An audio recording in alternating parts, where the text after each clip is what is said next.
بہت توجہ سے اس گفتگو کو سنیے گا کہ کتنی شدید ترین بدکاریوں کے اندر وہ قوم مبتلا ہو گئی تھی اور کتنا شدید ترین عذاب اللہ تبارک و تعالیٰ نے اس قوم پر نازل فرمایا. علامہ صاحب ذرا تھوڑا نقشہ کھینچیں کہ فرشتے آئے, فیصلہ ہو چکا اللہ کی طرف سے ابراہیم علیہ السلام کی بارگاہ میں, ایک طرف ان کے بیٹے کی بشارت اور دوسری طرف یہ وعید بتا دی کہ جی اب آپ کے بھتیجے کی قوم کے اوپر عذاب نازل ہونے والا ہے. اب فرشتے چلے قوم شہر صدوم کی جانب اور شہر امورہ, یعنی جو 5 جو بستیاں تھیں ان کی جانب. فرمائیے. بسم اللہ الرحمن الرحیم. دیکھیے حضرت لوط علیہ السلام نے جب تبلیغ فرمائی ہے انہیں, اور تبلیغ فرمانے کے ساتھ ساتھ انہیں اخلاقی برائیوں سے روکنے کا ذکر بھی آپ فرماتے رہے, جس پر انہوں نے یہ کہا کہ انہم اناس یتطہرون, یہ بڑے پاکیزہ بنتے ہیں لہذا ان کو اس بستی سے نکال دیا جائے. تو جب یہ ساری باتیں ہوئی ہیں, سارے معاملات ہوئے ہیں, اور جب ہدایت سے اللہ تبارک و تعالیٰ کے نبی ہدایت کی بات کرتے کرتے جب ان سے مایوسی کی طرف جاتے ہیں, کہتے ہیں کہ اب یہ ان پر ہدایت کا کوئی اثر ظاہر نہیں ہو رہا, اور پھر اس گناہ سے وہ رک ہی نہیں پا رہے, یہاں تک کہ جو مہمان ان کے پاس آتے ہیں انہوں نے اس مہمانوں سے چھٹکارا حاصل کرنے کے لیے عمل بد کا سہارا لینا شروع کر دیا. اور یہ بھی ابلیس ملعون نے آ کر انہیں ایک انسانی شکل میں آ کے یہ بات سمجھائی تھی, کہا تھا کہ اگر تم چاہتے ہو کہ تم ان مہمانوں سے چھٹکارا حاصل کرنا چاہتے ہو کہ یہاں پہ لوگ سیر و سیاحت کے لیے نہ آئیں, تمہیں ان کی مہمان نوازی نہ کرنی پڑے, تو تم ان کے ساتھ اس عمل بد کو اختیار کرو. اس کا فائدہ یہ ہوگا کہ وہ لوگ یہاں پہ آنا چھوڑ دیں گے. پھر وہ خود جو ہے مطلب ایک نوجوان کی شکل میں آئے اور سارا معاملہ ہوا العیاذ باللہ تعالی. تو جب یہ سارا معاملہ ہوا تو قرآن نے یہ کہا کہ یہ وہ لوگ ہیں کہ جو عورتوں کو چھوڑ کے مردوں کے پاس جا رہے ہیں. تو اس عمل بد کے لیے اللہ تعالیٰ کے نبی حضرت لوط علیہ السلام نے انہیں کہا کہ اس سے پہلے تو یہ معاملہ کہیں دیکھنے سننے میں نہیں آیا, من احد من العالمین, کہیں یہ معاملہ دیکھنے میں نہیں آیا, تم اس گناہ کے اندر ملوث ہو رہے ہو. تو لہٰذا تمہیں یہ چاہیے کہ اللہ تعالیٰ نے تمہارے لیے جو چیز حلال کی ہے, تمہارے نکاح میں جو عورتیں موجود ہیں, اس قوم کی جو بیٹیاں موجود ہیں, تم ان سے نکاح کرو اور اپنی جائز خواہشات کو پورا کرو. لیکن انہوں نے آپ پر ہی جب ساری باتیں کرنا شروع کی, یہاں تک کہ اللہ تبارک و تعالیٰ کا عذاب نازل ہونے کا سلسلہ ہوا.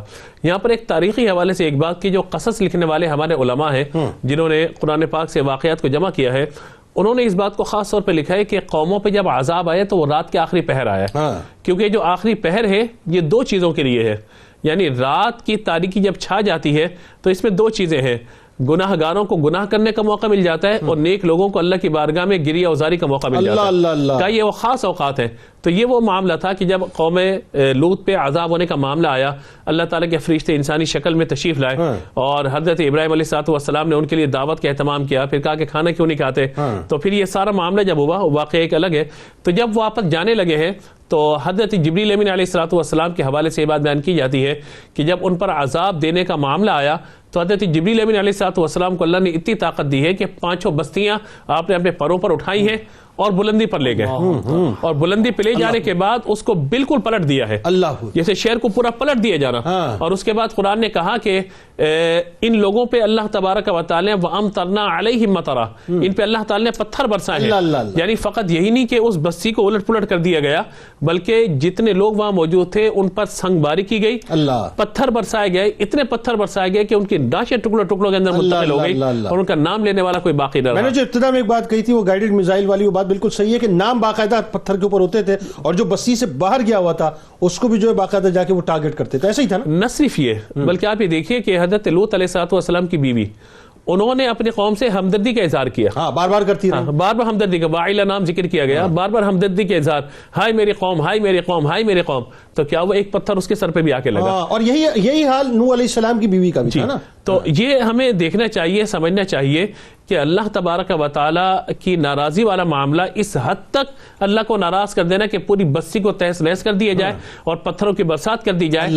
تو اس کا مطلب یہ ہے کہ ڈاکٹر صاحب نے ابھی جن 3 اعمال کا ذکر کیا کہ وہ سر عام گناہ کا اظہار کرنا, اسی طریقے سے ڈکیتی والا معاملہ ذکر کیا گیا, اس کے علاوہ حسد ہے, بغض ہے, کینہ ہے, مہمانوں کو عزت نہ دینا ہے, ان کے ساتھ برا سلوک کرنا ہے, جو یہ ساری 8-10 برائیاں جمع کر کے بیان کر دی گئی ہیں. تو ہمیں یہ دیکھنا چاہیے, غور کرنا چاہیے کہ ان سب برائیوں کی وجہ سے اللہ کا عذاب نازل ہوتا ہے. اور اللہ تبارک و تعالی نے اس جگہ کو لوگوں کے لیے عبرت کا ایسا نشان بنا دیا ہے کہ آج کہاں پر وہ موقع ہے کہ پھل ہیں, میوے ہیں, اور لوگ وہاں پہ سیر و سیاحت کے لیے جا رہے ہیں, دیکھ رہے ہیں. اور یہاں پہ اب اگر آپ یہ دیکھیے کہ وہ جگہ ایسی قابل عبرت ہے کہ آج بھی وہاں پہ لوگ جا کے پناہ طلب کرتے ہیں کہ کس طرح سے بربادی ہوئی. بالکل, اس کو اللہ تعالیٰ نے ڈیڈ سی میں تبدیل کر دیا.